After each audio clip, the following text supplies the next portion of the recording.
Bonjour à toutes et à tous, je suis Elisabeth Moreno, présidente et directrice générale de Lenovo France.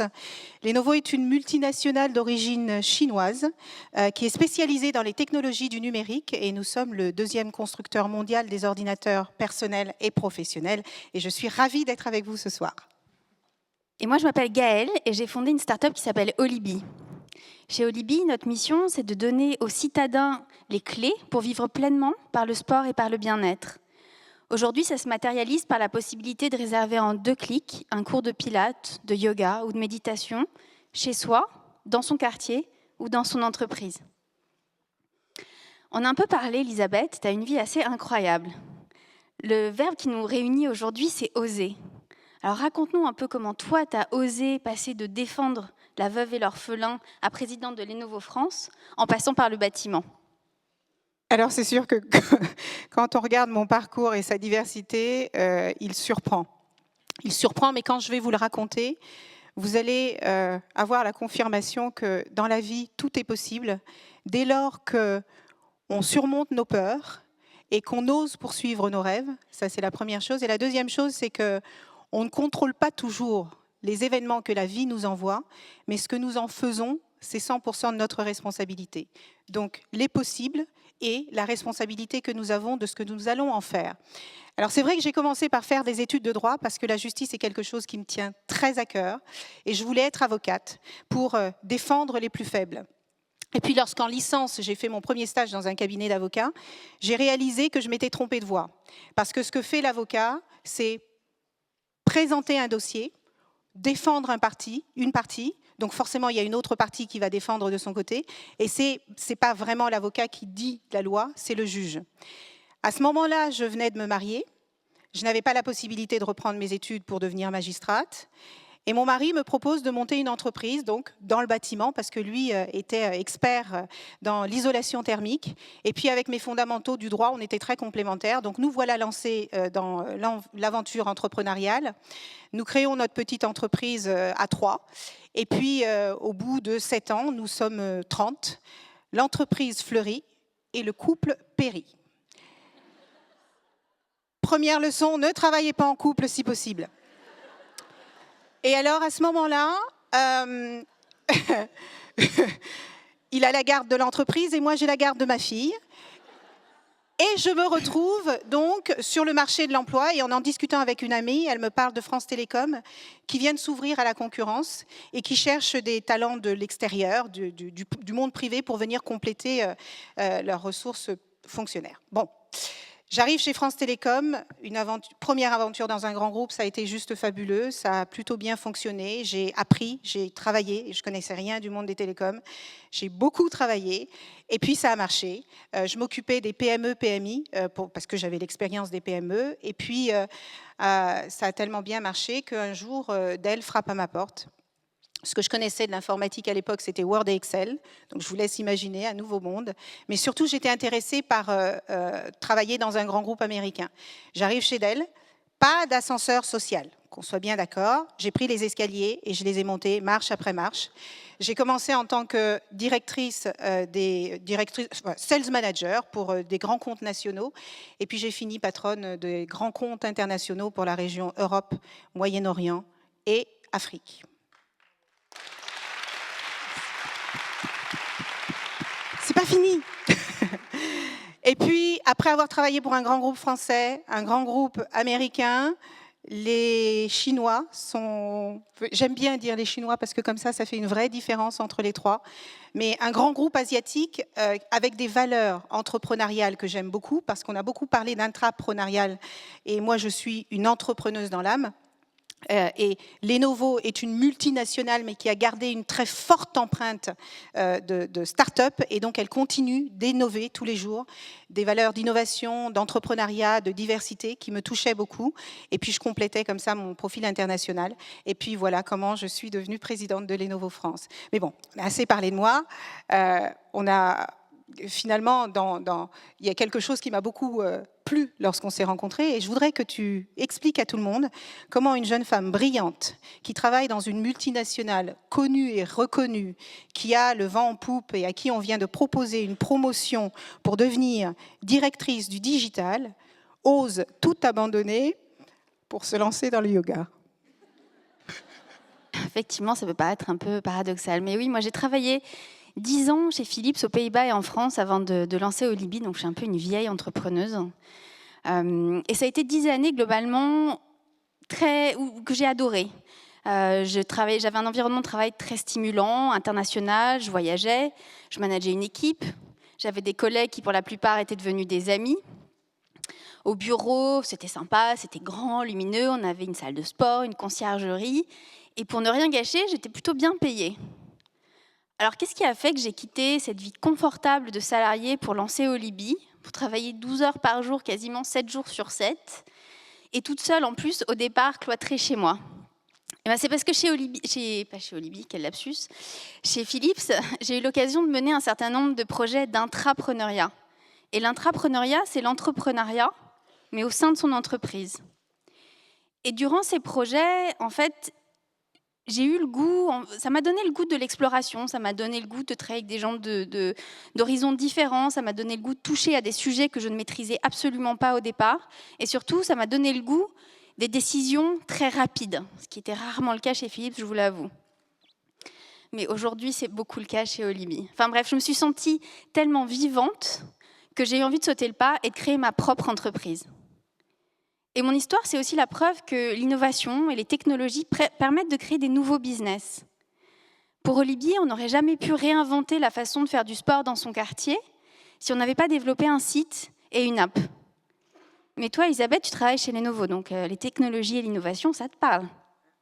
Déjà, le yoga me parle, parce que vous imaginez, quand on a une vie aussi trépidante, il faut savoir se poser, se relaxer et se retrouver, se ressourcer. Mais je souriais pendant que tu parlais, parce qu'on a inventé un portable qui se plie, se déplie, se recourbe, devient hybride, devient tablette, et qu'on a appelé aussi yoga à cause de sa souplesse et de sa flexibilité. L'innovation, c'est l'une des choses aussi pour lesquelles je suis rentrée chez Lenovo. C'est qu'aujourd'hui, chacune et chacun de nous ici avons au moins 3 devices à portée de main en permanence. Que ce soit un téléphone, parfois 2, parce qu'on ne veut pas avoir le téléphone pro et perso en même temps, un portable ou un ordinateur fixe, un à la maison, et j'en passe et des meilleurs. Et il ne vous a pas échappé qu'on est rentré quand même dans une 4e révolution industrielle, et cette 4e révolution industrielle est une révolution technologique, qui permet à des gens comme Gaël et plein d'autres dans la salle de créer une entreprise en partant de rien, mais aussi qui permet à des gens qui sont à des 15 km de la première école de s'éduquer de chez eux, qui nous permettent de communiquer différemment, qui nous permettent de nous informer différemment, qui rapprochent, qui éloignent aussi, mais surtout les technologies aujourd'hui ont fondamentalement changé la manière dont nous vivons. Et il se trouve que moins de 30% de femmes travaillent dans le secteur des technologies, alors que c'est un secteur qui sert autant aux femmes qu'aux hommes. Et c'est certainement la révolution industrielle qui offre le plus de place aux femmes, parce que 30% des métiers des nouvelles technologies de demain n'existent pas encore aujourd'hui. Parce que quand on se pose des questions sur comment redonner un nouveau souffle à sa carrière, les technologies nous tendent les bras. Et parce que les technologies, ce n'est pas juste le technicien enfermé dans sa salle sombre en train de bidouiller un matériel. C'est l'intelligence artificielle, c'est la réalité virtuelle, c'est la réalité augmentée, c'est plein de possibilités. Et aujourd'hui, notre vision chez Lenovo des technologies, c'est de donner la possibilité à qui que ce soit, que l'on soit homme, que l'on soit femme, qu'on soit enfant, qu'on soit au sud, au nord, à l'est ou à l'est, quel que soit notre âge, qu'on puisse utiliser les mêmes outils au même niveau et qu'on puisse en tirer le meilleur. Et c'est ce que j'aime dans l'innovation. Cela étant dit, l'innovation, ce n'est pas que des produits et des services, c'est aussi innover dans sa vie. Alors raconte-nous comment tu as innové en quittant le grand groupe et en passant chez Olibi. Alors moi, pendant très longtemps, je me suis dit que jamais je monterais ma boîte, parce que je ne me trouvais pas assez courageuse, indépendante, créative et encore moins aventureuse. Puis les années passant, j'ai changé de poste chez Philips, on m'a fait confiance, j'ai pris confiance en moi, et puis il y a eu ces fameux projets d'intrapreneuriat dont je vous parlais un peu plus tôt. Personnellement, je pense que j'ai innové à 3 niveaux. Le premier niveau, c'est que j'ai innové dans ma façon de penser. Avant, face à une difficulté, je me disais « Ouh là là, j'ai peur, il est urgent d'attendre et de rester où je suis ». Aujourd'hui, face à une difficulté, il y en a beaucoup dans mon quotidien, j'ai toujours peur. Mais au lieu de me dire ça, j'ai développé un truc. C'est de me dire « Ok, bon, au pire du pire du pire du pire, qu'est-ce qui va se passer ?» Et souvent, au pire du pire du pire du pire, c'est pas aussi dramatique que ce qu'on pouvait fantasmer. Et aujourd'hui, au pire du pire du pire, si je me plante, je retrouverai un job. Le deuxième niveau, c'est que j'ai innové au niveau de ma façon de faire. Avant, chez Philips, je décrochais mon téléphone et je disais « Bonjour, Gaëlle Delamotte, Philips ». Et généralement, on m'écoutait. Aujourd'hui, quand je dis « Bonjour, Gaëlle Delamotte, Olibi », c'est un petit peu moins le cas. Du coup, ça, je l'avais identifié assez tôt. Donc, très vite, moi, j'ai travaillé sur mon réseau. J'ai veillé à m'entourer de gens qui allaient m'accompagner, qui allaient m'aider, qui allaient m'apprendre des choses. Parce que moi, je suis très loin d'avoir la science infuse, je ne sais pas tout faire, et je n'ai pas peur de dire, mais en fait, ça, je ne sais pas faire. J'ai besoin qu'on m'aide, j'ai besoin qu'on m'apprenne. Et ce qui m'a aussi beaucoup aidé dans cette démarche, c'est les incubateurs qui m'ont accompagnée, notamment Paris Pionnière, qui s'appelle Willa maintenant, et le Tremplin, qui est l'incubateur sport de la ville de Paris. Et c'est aussi grâce à ces structures que j'ai pu agrandir mon réseau, et notamment rencontrer Delphine, qui est la cofondatrice de cette journée de la femme digitale. Et il y a 3 ans, j'étais déjà à la journée de la femme digitale, mais j'étais dans le public, comme vous, spectatrice. Et aujourd'hui, je suis là, sur scène, avec Elisabeth, et je vous avoue que je suis quand même hyper fière, et je voulais remercier Delphine.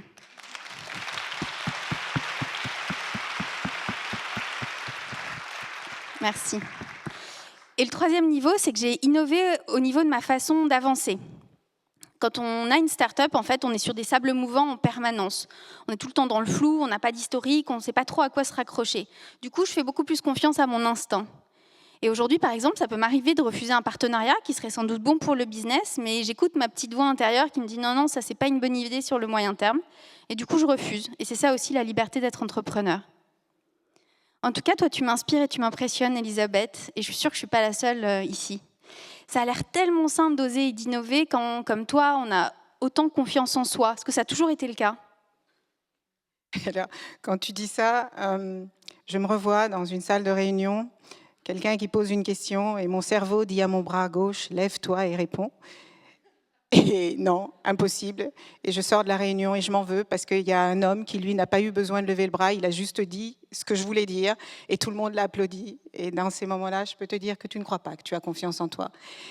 Et puis, à force de rentrer dans le bureau de votre boss pour demander une augmentation, et puis quand vous rentrez chez vous, votre mari vous dit « Alors, tu l'as eu ?» « Oui, j'ai eu 1%. » « Mais tu voulais 3 ?» « Oui, mais j'ai eu 1. » La confiance, c'est pas quelque chose d'inné, c'est pas vrai. Et peut-être que certains naissent avec. Moi, c'est absolument pas mon cas. J'ai pas été élevée comme ça. Je devais rester en backstage et certainement pas me battre pour mes droits. Par contre, je sais me battre pour les autres. Donc, comme je sais me battre pour mes équipes, j'ai appliqué ce que je faisais à mes équipes pour moi. Et au fur et à mesure que je gagnais, ma confiance grandissait.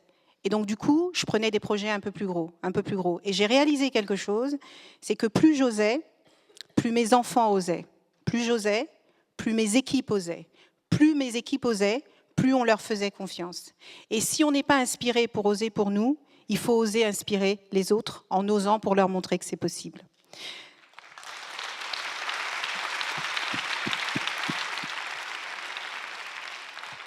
Et tu me disais justement que toi, tu as aussi appliqué cette politique des petits pas. C'est pas regarder la montagne, mais c'est regarder les différentes étapes pour arriver en haut de la montagne.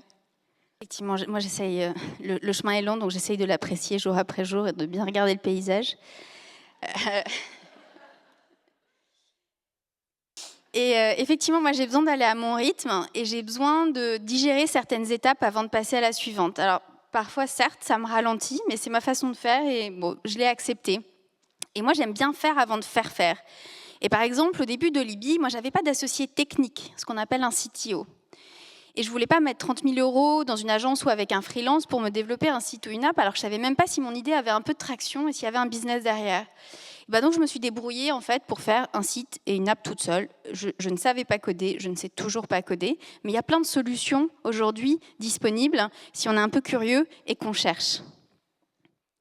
Pour conclure, Elisabeth, c'est quoi le mantra qui t'accompagne au quotidien ? C'est passé trop vite.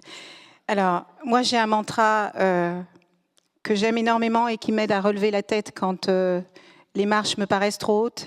C'est une citation de Goethe qui dit « Quoi que vous rêviez d'entreprendre, commencez-le, parce que l'audace a du pouvoir, il a du génie et il a de la magie. »